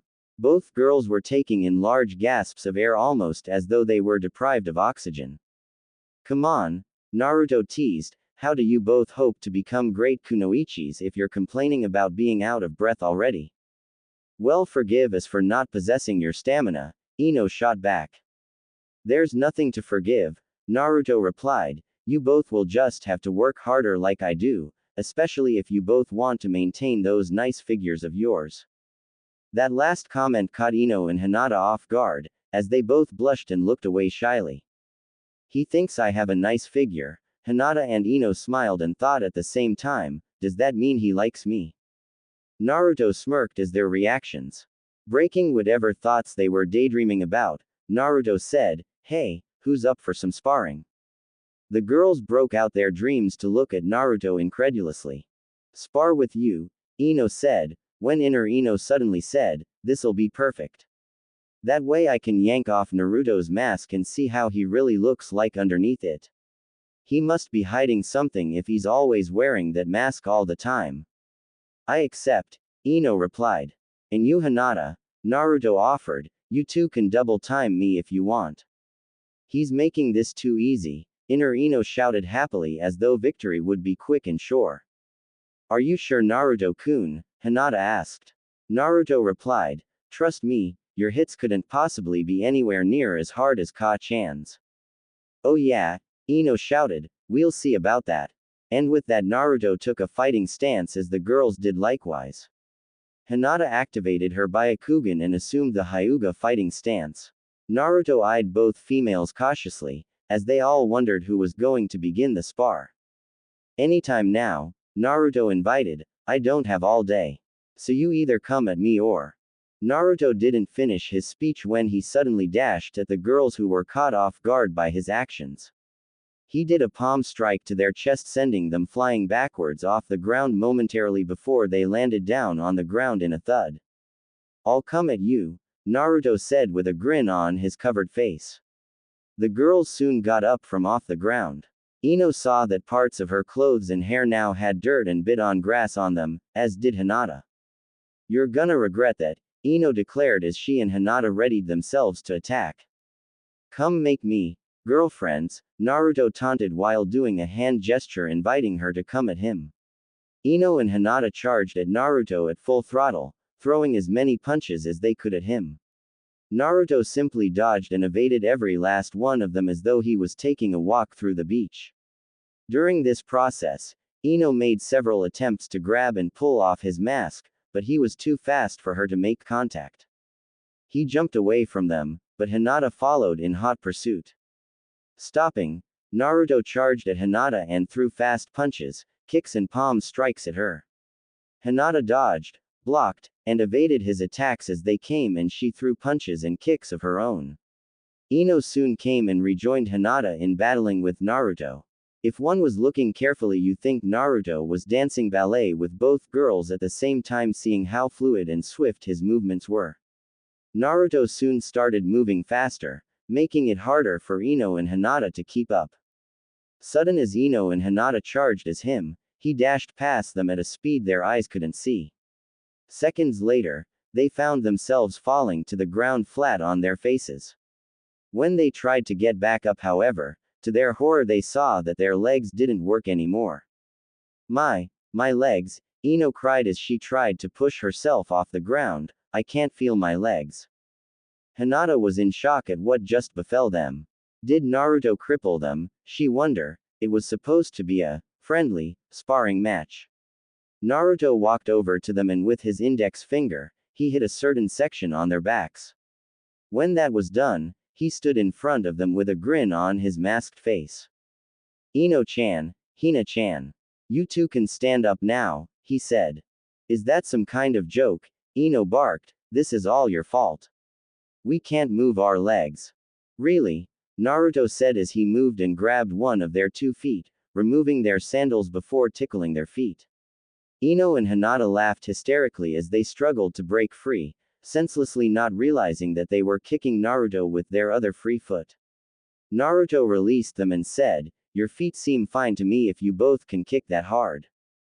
That was when they realized that they could indeed move their legs after all.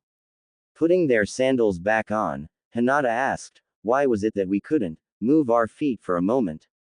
Pressure point, Naruto answered, I hit one of your pressure points, cutting off your brain's sensory to your legs, thus momentarily laming you both. After I unlocked it when I hit your backs a second time, were you two able to stand and walk again? And for the record, during our match, I could have done that the entire time. Ino and Hinata were left speechless. Exactly how advanced a fighter and shinobi was Naruto if he was capable of something like this? This only served to induce Ino and Hinata to learn more the blonde braided ponytail shinobi. Well, I had fun, Naruto smiled, thank you Hina-chan and Ino-chan for showing me a good time. How about I drop you both home? Naruto-kun, Ino said. Yeah, Hinata and I have been meaning to ask you this, what's with that mask you wear all the time? Do you have something to hide or do having some kind of disfiguration you don't want people to see? You two wanna see what's under my mask, Naruto said. If that's the case, all you had to do was just ask. Hinata and Ino looked at him stupefied, as though they were thrown into a loop. That's it, Inner Ino exclaimed, that was all we had to do. You two wanna see underneath this mask? The two females nodded eagerly. Alright then, Naruto sighed as he moved his hand to his mask. Ino and Hinata pictured several variations of how Naruto would look like based on their own ideas of what makes a guy look really cute. Upon reaching his mask, Naruto pulled it down to reveal another mask.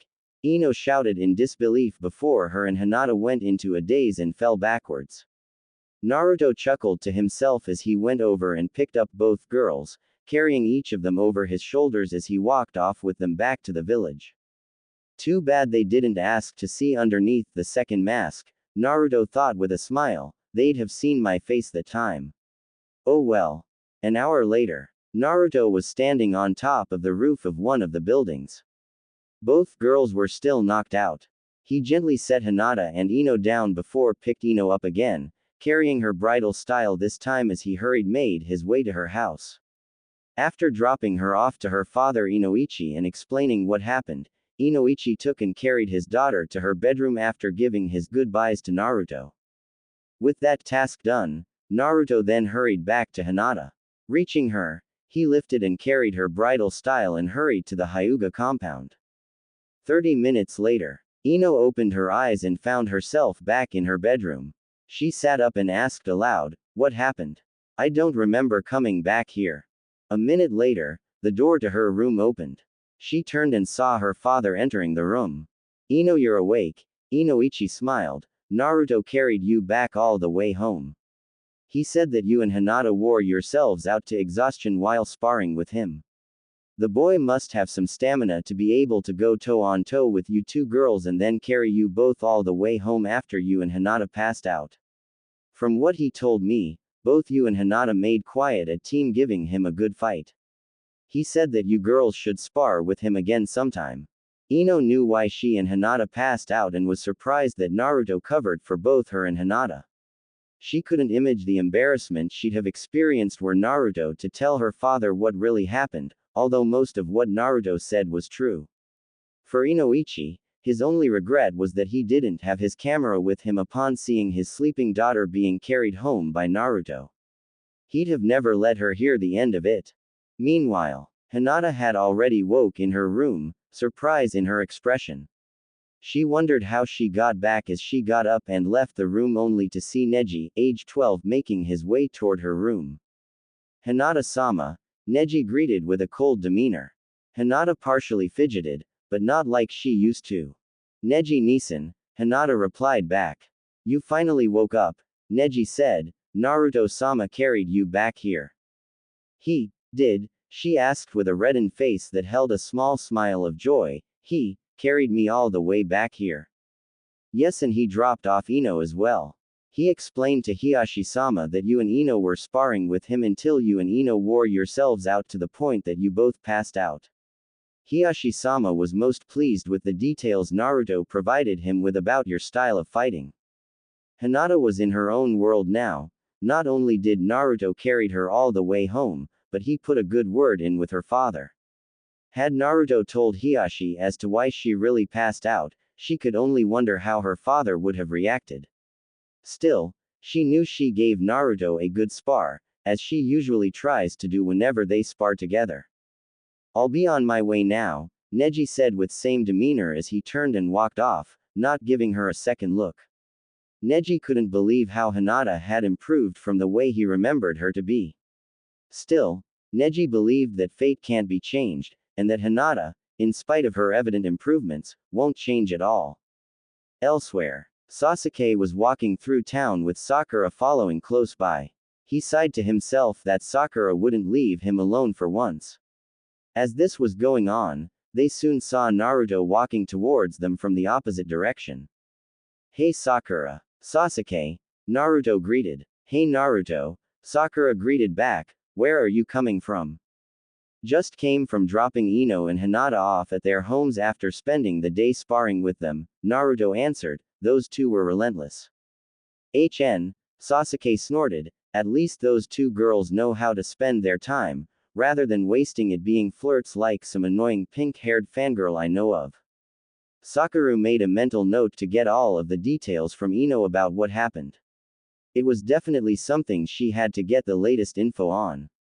Well, I have to be going, Naruto said. Ka-chan and Shizune Nichan said they'll be home around this time.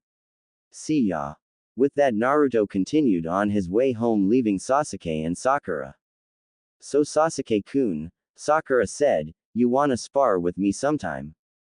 No, was all Sasuke said coldly as he started walking off, leaving Sakura behind. Dejected, Sakura's head slumped as she wondered why Sasuke was always so cold towards her. I sometimes wish Sasuke-kun could be more like Naruto, Sakura thought. All the while, two figures with ceremonial bamboo hats wearing dark black robes with red clouds drawn around their robes were standing on the roof looking down at Naruto as he happily made his way back home at the Hokage mansion. So that little blonde kid is the one? Asked the taller shark-faced figure with a large bandaged sword carried on his back. Yes, replied his partner with his fully developed Sharingan activated, looking at Naruto with narrow eyes. He's the one our organization wants us to bring back.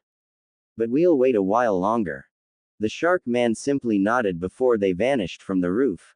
Troublesome times. A week later. A week ago, Naruto told his family about his time with Ino and Hinata after they treated him to lunch and sparred with him.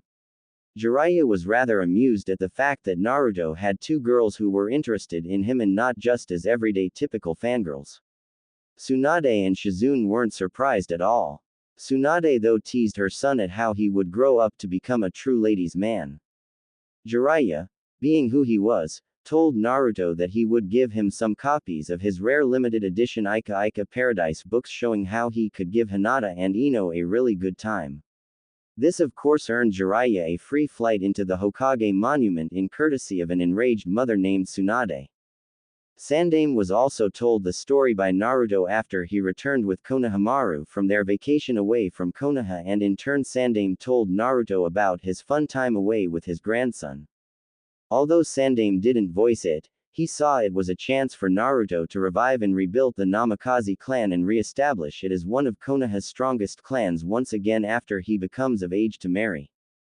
Sandaime grinned inwardly, knowing fully well that if word was to ever get out that Naruto is not only the son of Godime Hokage but also the biological son of Yondaime Hokage, Naruto would have to run for hours as armies of girls and possibly older kunoichis would chase after him screaming for him to marry them and allowing them to birth his children.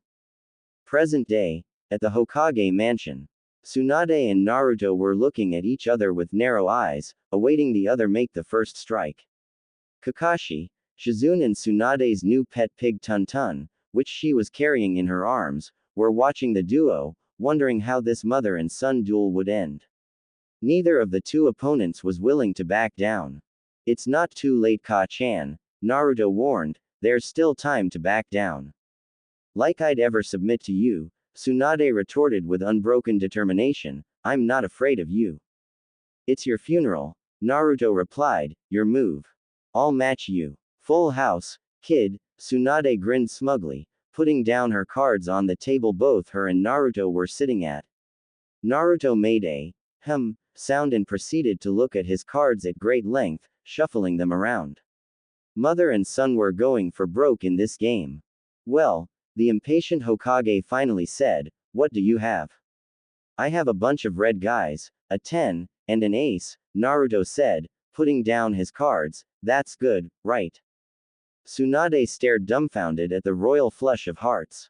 She hadn't gotten one of those in her many years of gambling. For Naruto, this was his form of payback for all the hard hits Tsunade would inflict on him during the times he'd spar and train with her. What? Tsunade shouted, finding it hard to believe that she lost to her son. Again, you cheated. I didn't cheat, Ka-chan, Naruto replied, you are the sucker after all. You simply suck, and it's legendary at every casino you drag and take us to. The fact that we're not in the poorhouse or homeless for that matter because of all the loans and debts you've acquired is nothing short of a miracle. Kakashi was futilely stifling a laugh that was threatening to break free. It was amusing how Naruto had the guts to talk to Tsunade like that, knowing fully well that he was risking her wrath. Shizune, however, was torn between being upset that her little brother was gambling, and being pleased that he was so good at it, which was a lot more than what could be said of her sensei, who was presently fuming at yet another loss to her smart-mouthed son. "You little brat, how dare you," Tsunade stated in indignation, "for that, tomorrow when we spar, I'm going to kick you twice as hard." Naruto grimaced at the anticipation of being bruised up and beaten on a more harsher level. "Just give me my money, so that the next we gamble, you'll start off twice as broke." And so it began, mother and son verbally battling it out for supremacy. Shizune shook her head before letting out a sigh. Gambling was a habit that she was hoping Naruto wouldn't pick up on. Sad to say, some of her sensei's bad habits and temper rubbed off on him, and whenever those two gambled against each other, it always ended with them arguing. It amazed Shizune though that Naruto acquired Tsunade's super strength and not her bad streak at gambling. Kakashi was aware of how hard Tsunade could be on Naruto when it came to training and sparring with him. For what it's worth, Kakashi definitely didn't want to switch places with him. 2 weeks later, Naruto and Jiraiya were back together at the training ground. Jiraiya was most pleased with the amazing progress Naruto have been making over the years. His intelligence, fighting style, speed, strength and stamina was currently Sannin level. Naruto though was yet to reach Kage level. Along with everything else he was being trained in by Minato, Jiraiya and Tsunade, but was making progress in doing so in mind and body. And speaking of Tsunade, Naruto winced at the memory of his spar with his mother 2 weeks ago. True to her word, the Hokage inflicted kicks, punches and headbutts on him that were indeed twice as hard during their sparring session. He lost consciousness after the brutal sparring was over. Although Tsunade fully healed him, he'd cringe a bit from just remembering the event. He was amazed that he didn't die from the experience alone. Now I know how Arojizan feels whenever he's beaten up by Ka-chan, Naruto thought. Ka-chan is such a sore loser. "Okay Naruto," Jiraiya started, "today I'm going to teach 2 new jutsus. But first I'm going to talk to you about elemental jutsu." "Elemental jutsu?" "That's right," Jiraiya stated as he looked directly at Naruto. "There are 5 elements that form the basis of everything in the world: earth, fire, wind, water and lightning. The 5 great nations and hidden villages match to these elements. Sunagakure is in Wind Nation whereas Konohagakure is in the Fire Nation." Naruto responded, nodding his head. Everyone is aligned to a particular element, and whenever they use ninjutsus of their primary element it's easier to control and is stronger. "Primary element?" Naruto asked with curiosity. "Take for example the Uchiha clan. In the past, their primary element was fire. When they used jutsus that were fire attacks, they were stronger and had easier time controlling those attacks than other elemental attacks they knew of." "How do you know they were a fire elemental clan?" Naruto asked. "We test for elements to learn what element we are." At that, Jiraiya pulled out a thin card from his pocket and handed it to Naruto, who grasped it as he looked at it questionably. "What do I do with this?" "Simply channel chakra into the card and it will show you which element you are," Jiraiya instructed. Nodding, Naruto channeled his chakra into the card, which ripped in 2. "Interesting. You're a wind elemental just like your father Minato. Seems you're a real chip off the old block," Jiraiya smirked. "Leaf nins who are primary wind elementals are very rare. And since that you're a wind elemental, that makes it easier for me to teach you this seal-less jutsu." "A seal-less jutsu?" Naruto repeated in disbelief. "I never heard of such a jutsu." Grinning, Jiraiya focused chakra into his right hand and compressed it into a fist-sized ball. "Rasengan!" Jiraiya yelled out as he launched the deadly attack at a tree. Upon impact, the tree burst into sawdust and millions of tiny splinters. Naruto's eyes widened upon seeing the devastating power behind such an attack. "Wow!" Naruto shouted in amazement, "that was incredible. It is a powerful attack. It's one of your father's trademark attacks which he created. Naruto's eyes widened again on hearing this revelation. He knew that his familial ancestors were experts in creating and master jutsus, but he never once thought that seal-less was possible. My father created that. Yes, Jiraiya confirmed. It took him 3 years to create and master it. 3 years to create and master, Naruto repeated in disbelief. That's right, and it took him 4 months to teach it to me. I don't know how long it'll take you to master it, but hopefully it won't take as long as it did your father and me. Naruto nodded before Jiraiya continued. I'll explain and demonstrate how the Rasengan is done. After that I'll teach you Shunshin no Jutsu. Shunshin number Jutsu. Yes, Jiraiya said, it's a D-class teleportation jutsu that uses a jutsu marker placed on either the human object or the location the user seeks to go to. Shunshin doesn't emit any signature. The user simply vanishes, and can only travel to one target. Minato, however, created an ever stronger and more advanced jutsu. This being the Hiraishin no Jutsu, which is an S-class jutsu. This jutsu earned your father the name Konoha's Yellow Flash, as you already know. Unlike the Shunshin, Hiraishin uses the tri-tipped kunai and formula seals to allow the user to travel to where the kunai is, however it also permits the user to travel to another kunai of the same type. Hiraishin emits a yellow flash when used. This technique is particularly effective on large numbers of enemies. During his time as Hokage, Minato would simply distribute his special kunais to align ninjas and tell them to throw them at different targets at the same time, then simply teleport to the locations and finish off his opponents. This attack can literally defeat a whole army almost instantly. Do you know how to perform the Hiraishin? Naruto asked with eagerness to learn that jutsu. That's a trademark jutsu your father never taught me, since Hiraishin consumes a lot of chakra. Shunshin on the other hand consumes less chakra than the Hiraishin no jutsu. Naruto nodded with a smirk. He could only imagine the kind of monkey business he could cause after learning the Hiraishin.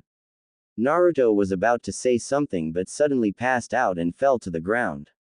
Caught off guard by this, Jiraiya ran over to Naruto and checked to see if the boy was alright. He examined him and saw that nothing was thrown or shot at the boy, but that Naruto mysteriously slipped into a state of unconsciousness. In Naruto's subconscious, Naruto was standing before Minato, who was locked behind steel gates like Kyuubi, a piece of paper that had word, seal, inscribed on it in kanji place on the gates. The environment was a surprisingly clean hallway with many pipes that connected gates that locked Minato away. Surprisingly, it didn't look like a sewer like it does with regards to where Kyuubi is sealed. How did I lose consciousness? Overexcitement about learning my trademark jutsus, Minato answered. Didn't know I was that excited, Naruto replied sheepishly while scratching the back of his head. Don't get any ideas, Naruto, Minato spoke sternly. The Hiraishin is a very powered jutsu and is not to be used as one of your playthings for any of your mischief. You're no fun, Naruto snorted. For that, Minato decreed, I'll teach you the Hiraishin at my discretion, since I'm the only one who knows the secret of how to create those tri-tipped kunais and formula seals needed for that jutsu. Be that as it may, father, Naruto shot back, I'll learn it from you eventually, since I'll be absorbing your knowledge away. I'll be a force to be reckoned with throughout the elemental shinobi nations and all other nations everywhere. I'll become the Rokudaime Hokage known as Konoha's Yellow Flash Prankster. Naruto started visualizing himself as a Hokage pulling huge pranks on everyone at lightning speed, much to Minato's displeasure as he banged his head against the bars of his prison a few times in frustration and aggravation. He, entered a new and monstrous voice, that kid will make a mockery out of you yet, Minato Baka. I don't recall inviting you into this conversation, Naruto interjected. Naruto would occasionally hear Kyuubi speak to both him and Minato, mostly to insult, ridicule and get on their nerves. Like I give a damn, Kyuubi retorted, I have no one else to harass but you two idiots. You can thank your idiot father for that. And while we're on the topic Kyuubi, Naruto said, since you're living in my body, you owe me rent. What? I've been giving it a lot of thought for the past few weeks, Naruto continued. My father spoke with me about the limited amount of chakra I possess. even with his own chakra feeding my reserves. And from what I've learned, you're the only tailed mystical beast that's said to have unlimited chakra. So as rent payment, I'll take your chakra. You insolent little mortal. How dare you? You're bound to me through the servitude seal, Kyuubi, like it or not. Either you learn to coexist with my father and me or die alongside us should anything to me. You have a lot of nerves threatening me like this, Kit. You surprise me. Meanwhile, Jiraiya just stood just as he looked at Naruto funny. Naruto's facial expression was changing from happy to annoyance to frustration to anger to triumphant and so on. The Sannin figured that Naruto must be talking or arguing with his tenants, and from the looks of it, Naruto got the upper hand in the end. 6 days later, Naruto was by himself at the training ground he and Jiraiya would normally train at. He was practicing jutsus Jiraiya was teaching him, these jutsus being Rasengan and Shunshin no Jutsu. Yondaime, however, held back from teaching Naruto the Hiraishin no Jutsu until a later time. He didn't feel Naruto was ready for that S-rank jutsu just yet. Thus far Naruto had problems making the Rasengan and failed multiple times in creating a perfect one. He suffered severe chakra burns as a result of his repeated failures and had to resort to healing his hands before calling it quits until later. His use of the Shunshin no Jutsu had improved better than him creating the Rasengan. However, Naruto was seeking to perfect his Rasengan, and the fact that he didn't get it quite right yet angered him. In his frustration, Naruto thrust and punched his right fist into a nearby tree, effectively uprooting and collapsing the tree with some wood chunks spreading over the ground. Take a break, Naruto, Minato advised, you'll burn yourself out from chakra exhaustion. Besides, you still don't know how to control Kyuubi's chakra perfectly either, and if you're not careful Kyuubi's chakra will send your chakra control straight to hell. I don't see you doing any better in helping me in that department, Naruto retorted. What was that? Minato replied indignantly, if I weren't stuck here inside you, I'd have smacked you across your head for that remark. Having your voice in my head is punishment enough as it is, Naruto countered. Shut up. The both of you, Kyuubi spoke up. My mistake, Naruto thought, Kyuubi's voice in my head is far worse. Impertinent human, Kyuubi roared, I am the great Kyuubi no Yoko, the strongest and most fearsome of the tailed beasts. I'll do well to remember that, fearsome servant, Naruto remarked in mocking sarcasm before hearing Kyuubi roared angrily while thrashing himself against his cage. Damn you Naruto and your bastard father for sealing both us into you, cursed Kyuubi, if I had my way, I'd devour both you and your father and feast upon your marrow. Idle talk. Don't waste my time, Naruto stated before cutting off his mental connection with Kyuubi and Minato. Naruto went over to a shaded tree where his backpack was at and sat down underneath it, appreciating the shade it provided. While doing this, he opened his backpack and took out some food Shizune made for him, which was some rice balls and fried fish. After eating his food, he started playing the one of his kunais he bought from Tenten's age 12 folks weapon shop. From what Naruto knew of her, Tenten has a major crush on Neji, the arrogant Hyuga who Naruto believes was born with a sharp ice stake shoved up his. Frankly, Naruto isn't all that fond of Neji, and several times he was tempted to put Neji in the emergency ward in the hospital after seeing how he treats and talks to Hinata. One day he nearly did so after seeing how Neji was verbally demeaning Hinata. Had it not been for Hiyashi's intervention in stopping the fight between Naruto and Neji before it happened, Naruto would have more than likely succeeded in hurting, if not crippling, Neji with brutal efficiency. The Hyuga clan leader assured Naruto that he'd deal with Neji accordingly. Naruto also was aware that Tenten practically idolized his mother Tsunade as one of the greatest kunoichis alive and hopes to one day be like Tsunade. Tenten had occasionally pestered Naruto about putting some good words in for her to Tsunade in hopes of getting into Godaime's good graces so that she might one day decide to teach her something. To Naruto, Tenten's repeated talks about how she'll one day be a great kunoichi like her idol Tsunade was, as Shikamaru would put it, troublesome. Meanwhile back at Konoha, Ino was in her bedroom looking at herself in the mirror. Ever since Naruto complimented both her and Hinata about how they both have nice figures, Ino has been obsessed with how to keep her body shape up and still be a skilled kunoichi in Naruto's favor. Ino still remembered how Sakura came running to her house a week ago, begging for all of the info about her day spent with him and Hinata after finding out from Naruto that he hanged with them. Since it was her best friend, Ino had no trouble in relating everything that happened and how both her and Hinata attempted to get Naruto to remove his mask and failed. Sakura though squealed when Ino told her how Naruto carried her back home bridal style in his arms after she passed out from that mask stunt he pulled on both her and Hinata. She also added that her father teased her about it and only wished he had his camera at the time when Naruto brought her home. The sight of them together like that was so cute, her father told her. To no surprise, Sakura found the whole idea downright romantic. While this was on her mind, Ino's thoughts then shifted towards Hinata. It was no secret to anyone that the Hyuga heiress has the hugest crush on Naruto.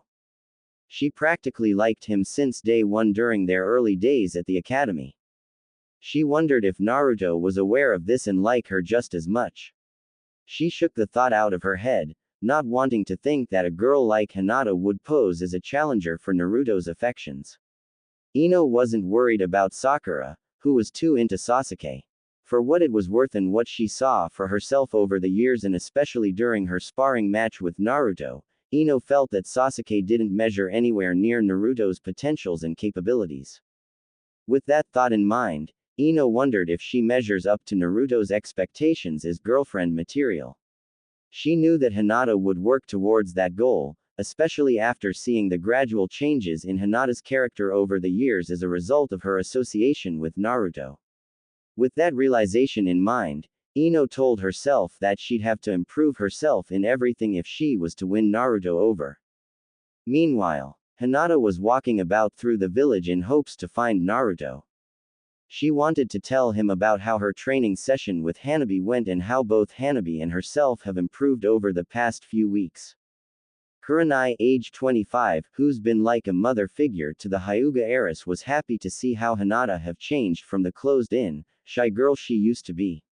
She was even more surprised to see how Hiyashi has changed a bit from how he used to treat Hinata.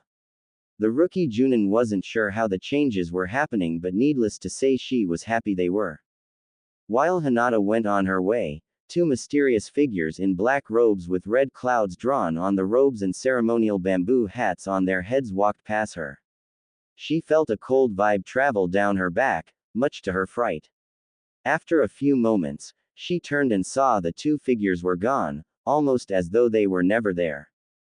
The Hyuga heiress continued on her way to find her crush, however the feeling that she felt from those two left her highly troubled. 30 minutes later, Ino stepped out of her parents' house and started on her way towards Sakura's house. While on her way, her eyes came upon two unknown figures whom she never seen before. Something about them told her that they were bad news. As she followed them briefly, they vanished and went elsewhere. Ino stood there dumbfounded without a clue as they whom those two were. But if anything, she had a bad feeling about them. Pushing that though to the side, Ino saw that following those two mystery men threw her off track from Sakura's house. Seeing this, she turned and started back. While on her way, she soon came across Hinata. Going over to her, Ino decided to greet her friend rival. Hinata, Ino greeted. Hinata looked to her side and saw the Yamanaka girl coming her way. Hi, Ino, Hinata greeted back. Where are you off to? Ino inquired. I was on my way to find Naruto-kun. I've been looking for him all day. All thoughts on heading to Sakura's house vanished on hearing this revelation. Really? Ino asked. I can't say I've seen him myself either, besides seeing two weird-looking guys in black robes of some type. Hinata's head shot on hearing this. Did they happen to have red cloud designs on their robes with ceremonial hats on their heads, with one of them have a really large sword covered in bandages? They did, Ino answered in surprise. How did you know? I saw them earlier also. I thought I was imaging things at first. But it seems that I wasn't seeing how you yourself also saw them. Any idea as to whom they are? Hinata shook her head. After a moment of silence, Hinata said, "Well, I'm going to see if I can find Naruto-kun." "Hold up," Ino interjected, "I'll come with you. I'm sure we can find him faster if we work together." Seeing no harm in that, Hinata went along with Ino in search of Naruto. Later, deciding to call it quits for now, Naruto started on his journey back to the village in hopes of getting some pork ramen from Ichiraku's. After 20 minutes while on his way, he soon picked up on 2 chakra signatures approaching him. Stopping, he turned and saw 2 figures standing behind him, one with a human face and the taller one with shark-like features carrying a large bandaged sword on his back. "Senju Uzumaki Naruto, I presume," said the short figure. Cautiously, Naruto asked, "Who are you?" "We'd like for you to come with us," said the shorter figure. "Our organization is keenly interested in you." "Thanks but no thanks, and besides my mother told me to never talk to strangers," Naruto replied in sarcasm. "You got good jokes, kid," said the shark man, "but it would save us the trouble if you'd simply accompany us back." "And why should I?" Naruto asked. "We already made our presence known to 2 young girls who seem to hold you in high regards," stated the shorter figure. This set Naruto on full alert, although he maintained a calm outward demeanor. "What did you do to them?" "They're in good health for now," replied the shorter figure. Just then the taller figure stepped to the side towards a large tree. He came back, carrying 2 people whom Naruto knew all too well. "Hina-chan, Ino-chan," Naruto cried out after seeing that both girls were tied up and gagged so they wouldn't scream. Their hands were also tied behind them and their legs were also tied together. The taller figure dropped both captive girls down to their knees. Naruto's eyes narrowed dangerously at the 2 men. If anything, he didn't take kindly to people threatening his family or friends. "What's your name?" Naruto asked the leading figure.